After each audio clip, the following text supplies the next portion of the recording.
Hello दोस्तों, आज हम सेकंड मॉक इंटरव्यू करेंगे और एक से बढ़कर एक क्वेश्चन पूछेंगे। और इससे जो है आपको काफी आइडिया लगेगा, खासकर जो नए स्टूडेंट है, कि कैसे जो है क्वेश्चन पूछा जाता है और कैसे जो है आंसर किया जाता है। और एक बात, आप इसमें जो है अपना पॉइंट्स ऐड करके और भी आंसर को खास बना सकते हैं। ठीक है, ये मत समझिए कि यही जो आंसर बेस्ट आंसर है। ये बस एक डेमो इंटरव्यू दिया गया है खासकर न्यू स्टूडेंट्स के लिए। कश्मीर फाइल्स आजकल बहुत चर्चा में है, तो आप बताइए कि क्या मैटर जो है कश्मीर फाइल्स में दिखाया गया है और इतना टाइम क्यों लग गया ऐसे मैटर्स को कवर करने के लिए। सर, जो कश्मीर फाइल्स मूवी है सर, ये कश्मीरी पंडित को जो कश्मीर से भगाया गया था उस पर बेस्ड है सर। और ये विवेक अग्निहोत्री के द्वारा बनाया गया सर।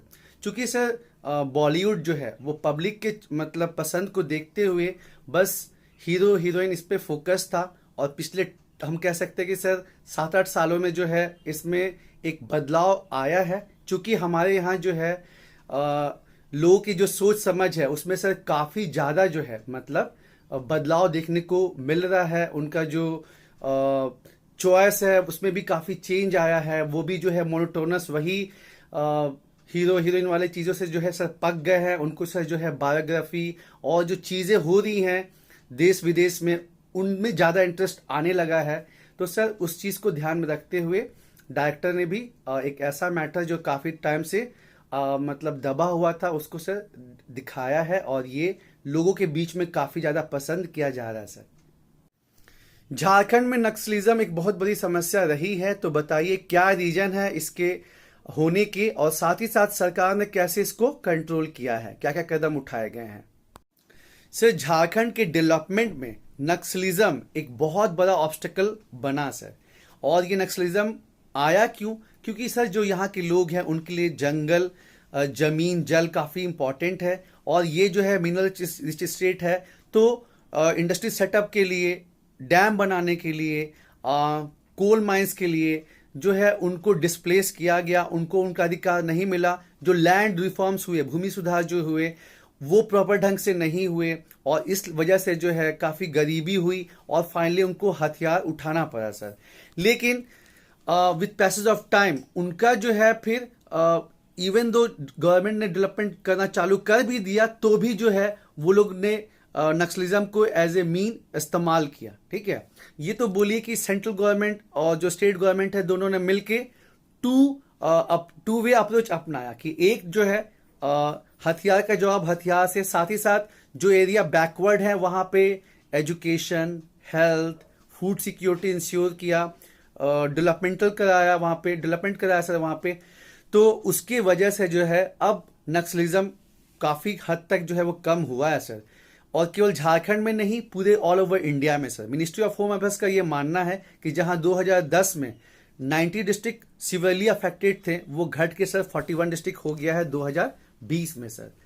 और हम देख भी रहे हैं कि सरकार जो है वो वैसे इलाकों के लिए अलग अलग प्रोग्राम चला रही है, जैसे कि आकांक्षी जिला कार्यक्रम चलाया जा रहा है। ठीक है, एस्पिरेशनल डिस्ट्रिक्ट प्रोग्राम। और झारखंड के 24 में से 19 जिले जो हैं वो एस्पिरेशनल डिस्ट्रिक्ट प्रोग्राम में हैं। साथ ही साथ जो नक्सल अफेक्टेड एरियाज हैं वहां पे आजीविका मिशन के अंतर्गत रोशनी स्कीम चलाई जा रही है। वहां पे हेल्थ फैसिलिटीज को बेटर किया जा रहा है, रोड डेवलपमेंट किया जा रहा है, इंटरनेट सुविधा प्रोवाइड की जा रही है, फूड सिक्योरिटी स्ट्रेंथन किया जा रहा है। तो चूंकि ये टू वे अप्रोच अपनाया गया है और हथियार का जवाब जहां हिंसा ज्यादा है तो वहां ऑपरेशन ग्रीन हंट और जो है समाधान 2017 से जो है सेंट्रल गवर्नमेंट समाधान मतलब समाधान के थ्रू जो है नक्सलिज्म को टैकल कर रही है सर। तो हमको इसका इम्पैक्ट भी देखने मिल रहा है। साथ ही साथ जो झारखंड सरकार है ये नक्सल सरेंडर पॉलिसी जो लेके आई ये काफी हद तक कामयाब हुई है, जिसके अंदर जो लोग मतलब नक्सली हैं उनको एक मौका दिया जा रहा है आत्मसमर्पण करने का और कॉमन मेन स्ट्रीम में आने का, पढ़ाई करने का मौका दिया जा रहा है, उनको जमीन दी जा रही है। तो जो झारखंड सरकार की जो ये नक्सल सरेंडर पॉलिसी है ये भी काफी जो है बढ़िया साबित हो रही है। और झारखंड सरकार जो लैंड रीसेटलमेंट और रिहेबिलिटेशन एक्ट लेके आई है वो भी काफी कारगर साबित हो रही है। और झारखंड सरकार बहुत सारी चीजें कर रही है जो लोग समर्पण कर रहे हैं। ठीक है, नक्सल से जो मेन धारा में आ रहे हैं उनके लिए बहुत सारा काम किया जा रहा है और यही रीजन है कि बहुत हद तक जो है बोथ एट सेंटर लेवल और जो है स्टेट लेवल पे जो है नक्सलाइट जो एक्टिविटीज हैं उनमें कमी आई है सर। रांची को सिटी ऑफ वाटरफॉल्स कहा जाता है। आप किन्हीं 4 वाटरफॉल का नाम बताइए और साथ ही साथ ये बताइए कि रांची की जो है वो क्या समस्याएं हैं। सर रांची जो है यहाँ पे बहुत रैपिड अर्बनाइजेशन हुआ है और ये कह सकते हैं कि सर अनप्लान सिटी है, तो इसकी वजह से सर काफ़ी समस्याएं हैं, जैसे कि जगह जगह सर जो है स्लम है, जो ट्रैफिक सिस्टम है प्रॉपर नहीं है, रोड्स प्रॉपर नहीं है, तो सर प्रॉब्लम्स हैं। वाटर की भी समस्या कई कई इलाकों में है सर।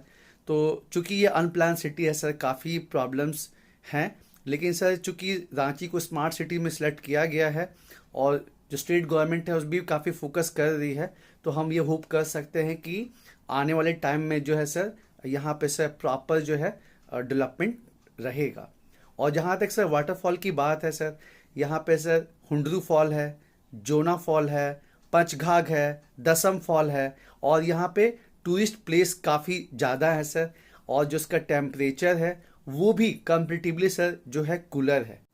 क्या रीजन आपको लगता है कि रहा कि सरकार को तीनों कृषि कानून जो है वो वापस लेना पड़ा? ठीक है, और क्या आपको लगता है कि सरकार का वहां पे कुछ मतलब मिस्टेक रहा? सर तीनों कृषि कानून, farm trade and produce act 2020, farm price assurance and services act 2020 और एसेंशियल कमोडिटीज एक्ट, सर तीनों जो है एक्ट उसमें कुछ ना कुछ चीज़ बढ़िया था, लेकिन जिस तरह से इसको प्रस्तुत किया गया इससे जो है किसान कंफ्यूज हो गए। उनको ऐसा लगने लगा कि जो है अब जो है एग्रीकल्चर का भी प्राइवेटाइजेशन हो जाएगा, सरकार जो न्यूनतम समर्थन मूल्य देती है वो भी खत्म हो जाएगा, और इसके वजह से जो है सर बहुत मतलब लंबा टाइम तक प्रोटेस्ट चला और अल्टीमेटली सरकार को है सर जो तीनों कानून जो है वापस लेने पड़े। तो सर बस गवर्नमेंट से यही एक छोटी सी मिस्टेक हो गई कि विदाउट टेकिंग इनटू कॉन्फिडेंस सरकार जो है ये तीनों कानून को फ्रेम कर दी सर।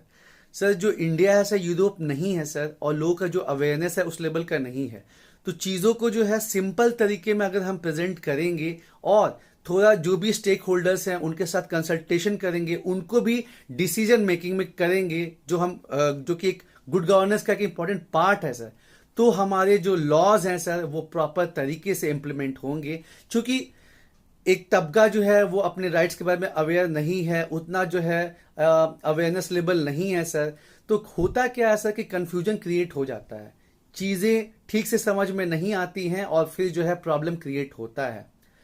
तो इस वजह से सर तीनों एक्ट को भी जो तीनों जो है कानून है सर उनको जो है वापस लेना पड़ा, क्योंकि इससे जो है जो फार्मर्स कम्युनिटी है उनमें ये चीज़ का डर बैठ गया कि सरकार जो है अब कॉर्पोरेटाइजेशन करना चाहती है और जो मिनिमम सपोर्ट प्राइस देती है उसको वो वापस लेना चाहती है। इलेक्शन पे इतना खर्चा होता है, क्या आप नहीं सोचते कि अगर वन नेशन वन इलेक्शन कर दिया जाए तो वो जो खर्च है बचेगा और फिर जो है बाकी डेवलपमेंटल काम में लगेगा? सर जो वन नेशन वन इलेक्शन का कंसेप्ट है सर ये काफ़ी बढ़िया है, लॉ कमीशन भी सर इसको बैक करता है, इससे जो सर बहुत ज़्यादा सेविंग होगी और वो पैसा जो है डेवलपमेंटल वर्क में लग सकता है। लेकिन सर इससे जो सर डेमोक्रेसी हैम्पर होगी। देखिए सर आप जानते हैं कि जो नेशनल पार्टी है उसके पास बहुत ज़्यादा पावर है, उसके बाद पैसा भी उसके पास बहुत ज़्यादा है सर, जबकि जो रीजनल और स्टेट पार्टीज है उनके पास उतना फंड की नहीं है। तो सर कहीं ना कहीं मोनोपोली होगी नेशनल पॉलिटिकल पार्टीज की, और सर लोगों में सर जो है कंफ्यूजन भी क्रिएट होगा, क्योंकि आप जानते हैं कि अपने यहाँ जो है सर अवेयरनेस बहुत ज़्यादा नहीं है सर, एक बहुत बड़ा तबका है जो कि उतना अवेयर नहीं है, तो उसमें कंफ्यूजन क्रिएट होगा। तो sir on paper one nation one election बहुत अच्छा कंसेप्ट है सर, लेकिन सर ये प्रैक्टिकल जो है फिजिबल नहीं है कि बीच में मान लीजिए कि हमारे यहाँ 28 स्टेट्स हैं, तो बीच में जो है हाउस जब डिसॉल्व होगा तो फिर कैसे प्रॉब्लम शॉर्ट आउट होगा। हाँ हम ये कर सकते हैं कि जिनका मान लीजिए 6 महीने का टर्म बचा हुआ है और आपका लोकसभा का इलेक्शन आने वाला है, तो वहाँ पे सर हम पहले इलेक्शन करवा सकते हैं, ये कर सकते हैं सर, लेकिन एक साथ सभी स्टेट और सेंटर पे जो सर इलेक्शन कराना ये सर मेरे ख्याल से फिजिबल नहीं है। अगर आपको झारखंड के किसी बैकवर्ड डिस्ट्रिक्ट का डीएम बना दिया जाए तो वो क्या 3-4 वर्क होंगे जिस पे आपका फोकस रहेगा? सर नीति आयोग की सर जो रिपोर्ट आई 2021 में मल्टी डायमेंशनल पॉवर्टी इंडेक्स वाली, उसने भी बता ही दिया कि बिहार के बाद जो है झारखंड सबसे जो है बैकवर्ड स्टेट है सर। और यहाँ पे सर 4-5 डिस्ट्रिक्ट को छोड़ के बाकी जो भी डिस्ट्रिक्ट हैं उनकी सर जो कंडीशन है वो ठीक नहीं है। और ऐसे तो जो है जो भी बैकवर्ड डिस्ट्रिक्ट हैं उनकी अपनी समस्याएं भी हैं, लेकिन कुछ प्रॉब्लम जो है सर वो कॉमन है, जैसे कि अनएम्प्लॉयमेंट, बेरोजगारी हो गई सर, अशिक्षा हो गई, स्वास्थ्य की समस्याएं हो गई, और भी जो प्रॉब्लम कुछ कुछ है वो सिमिलर है। तो सर जब मैं एज डिस्ट्रिक्ट कलेक्टर मतलब अपना पद संभालूंगा सर, तो मैं अपने डिस्ट्रिक्ट के जो भी ऑफिसर्स हैं, एजुकेशन, हेल्थ, एसपी साहब, सबको जो है बुला के जो है सर अपने पर्टिकुलर डिस्ट्रिक्ट का प्रॉब्लम समझने की कोशिश करूंगा। और साथ ही साथ सर मैं ये मतलब जब भी मुझे मौका मिलेगा मैं आम लोग के बीच में जाके सर टूर करूंगा और उनकी प्रॉब्लम्स को समझने की कोशिश करूंगा सर। क्योंकि झारखंड में एक समस्या क्या है सर कि जो कॉमन पीपल है उनको जो है गवर्नमेंट के मशीनरी पे ट्रस्ट थोड़ा कम है सर, तभी हमारे यहाँ सर जो है पत्थलगड़ी मूवमेंट ये सब जो है चीज़ें होती हैं। तो सर वो ट्रस्ट बिल्डअप करना भी काफ़ी ज़रूरी है। तो सर ये 2 स्टेप प्रोसेस मैं करूँगा। और जैसे कि मैंने बताया कि सर यहाँ पे अनएम्प्लॉयमेंट की प्रॉब्लम बहुत ज़्यादा है, लॉ एंड ऑर्डर की प्रॉब्लम है, सुपरस्टिशन है, तो मैं सर इस पर वर्कआउट करूँगा। और साथ ही साथ देखूँगा कि जो भी एजुकेशन के इंस्टीट्यूशंस हैं, हॉस्पिटल्स हैं, वहाँ पे जो है प्रॉपर तरीके से जो है काम हो रहा है और लोग को सर जो बेनिफिट मिल रहा है। साथ ही साथ यहाँ पे हम देखते हैं सर कि जैसे आधार बेस्ड बायोमेट्रिक ऑथेंटिकेशन है, पर कई बार क्या होता है कि सर बिजली की समस्या होती है, नेट की समस्या होती है, तो जो एलिजिबल बेनिफिशियरी हैं उनको जो है अनाज नहीं मिल पाता है, उनकी डेथ हो जाती है। तो सर मैं ये भी इंश्योर करूंगा कि ऐसा ना हो सर, क्योंकि insuring food security is one of the sir primary right of civil servant sir. तो मैं इन सब चीज़ों पर सर ध्यान दूंगा, और जैसे जैसे सर मैं चीज़ों को और गहराई से समझूंगा तो मैं और दूसरे जो कि एक्सपीरियंस्ड सिविल सर्वेंट हैं उनसे आइडियाज़ लेके सर अपने डिस्ट्रिक्ट में उसको इम्प्लीमेंट करूंगा सर। हिजाब को लेके जो है बहुत ज़्यादा विवाद चल रहा था, तो आप बताइए कि क्या मैटर है और कोर्ट का क्या डिसीजन आया है। सर जो हिजाब लो है ये कर्नाटक के स्कूल से स्टार्ट हुआ, जहाँ पे स्कूल ने ये प्रतिबंध लगाया था कि स्कूल में जो है हिजाब पहन के नहीं आना है। और फिर जो धीरे धीरे ये मैटर है फरवरी आते आते जो है ये काफ़ी जो है विवादों में आ गया, और यहाँ पे बात होने लगी कि क्या हिजाब पहनना जो है ये हमारा फंडामेंटल राइट नहीं है, क्या इसको इस्लाम में मेंशन नहीं किया गया है। तो फिर कर्नाटक हाई कोर्ट ने इन सारे मैटर्स को 1 बाय 1 करके डील किया कि जो है कहीं भी जो है ये इस्लाम में नहीं लिखा गया है, इस्लाम में नहीं बताया गया है कि जो है हिजाब जो है उनके इम्पॉर्टेंट जो 5 प्रिंसिपल्स है उसमें आता है। साथ ही साथ फंडामेंटल राइट जो है उसमें आप जानते ही हैं कि रिस्ट्रिक्शंस भी है।